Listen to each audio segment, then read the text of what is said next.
किताब मुकद्दस में से तवारीख की दूसरी किताब के 23वें बाब की तिलावत।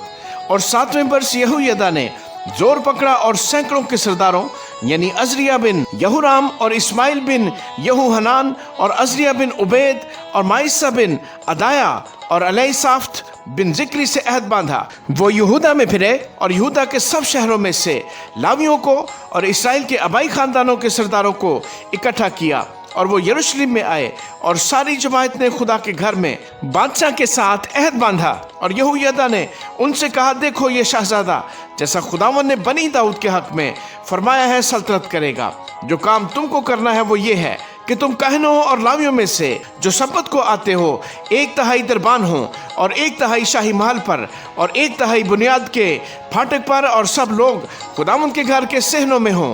पर खुदावंद के घर में सिवा कहनों के और उनके जो लावियों में से खिदमत करते हैं और कोई ना आने पाए वही अंदर आए, क्योंकि वो मुकद्दस है।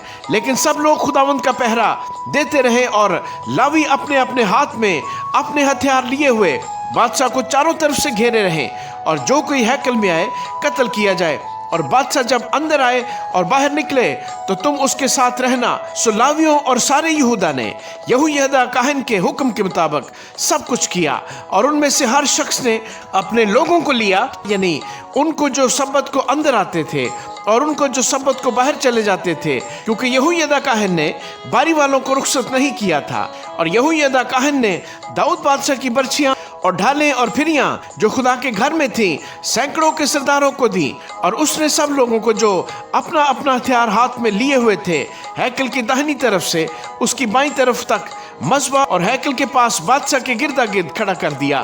फिर वो शहजादा को बाहर लाए और उसके सर पर ताज रखकर शहादतनामा दिया और उसे बादशाह बनाया। और यहोयादा और उसके बेटों ने उसे मसा किया और वो बोल उठे, बादशाह सलामत रहे। जब इतलिया ने लोगों का शोर सुना जो दौड़ दौड़ कर बादशाह की तारीफ कर रहे थे, तो वो खुदावंद के घर में लोगों के पास आई और उसने निगाह की और क्या देखा कि बादशाह फाटक में अपने सतून के पास खड़ा है और बादशाह के नजदीक उमरा और नरसिंगे हैं और सारी मुमलकत के लोग खुश हैं और नरसिंगे फूंक रहे हैं और गाने वाले बाजों को लिए हुए मदहसराई करने में पेशवाई कर रहे हैं। तब इतलिया ने अपने कपड़े फाड़े और कहा, गदर है गदर। तब यहोयादा काहन सैकड़ों के सरदारों को जो लश्कर पर मुकर्रर थे बाहर ले आया और उनसे कहा कि उसको सफ़ों के बीच करके निकाल ले जाओ और जो कोई उसके पीछे चले वो तलवार से मारा जाए, क्योंकि काहन कहने लगा कि खुदावंद के घर में उससे कत्ल ना करो। सो उन्होंने उसके लिए रास्ता छोड़ दिया और वो शाही महल के घोड़ा फाटक के मुदखल को गई और वहाँ उन्होंने उससे कत्ल कर दिया।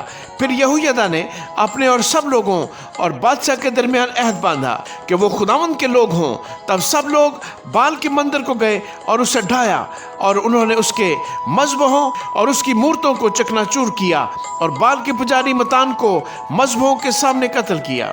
और यहोयादा ने खुदावंद की हैकल की खिदमत लावी काहिनों के हाथ में सौंपी, जिनको दाऊद ने खुदावंद की हैकल में अलग अलग ठहराया था कि खुदावंद की सौख्ती कुर्बानियाँ जैसा मूसा की तौरात में लिखा है खुशी मनाते हुए और गाते हुए दाऊद के दस्तूर के मुताबिक गुजराने। और उसने खुदावंद की हैकल के फाटकों पर दरबानों को बिठाया ताकि जो कोई किसी तरह से नापाक हो अंदर आने न पाए। और उसने सैकड़ों के सरदारों और उमरा और कौम के हाकिमों और मुल्क के सब लोगों को साथ लिया और बादशाह को खुदावंद की हैकल से ले आया और वो ऊपर के फाटक से शाही महल में आए और बादशाह को तख्ते सल्तनत पर बिठाया। सो मुल्क के सब लोगों ने खुशी मनाई और शहर में अमन हुआ और उन्होंने इतलिया को तलवार से कत्ल कर दिया। आमीन।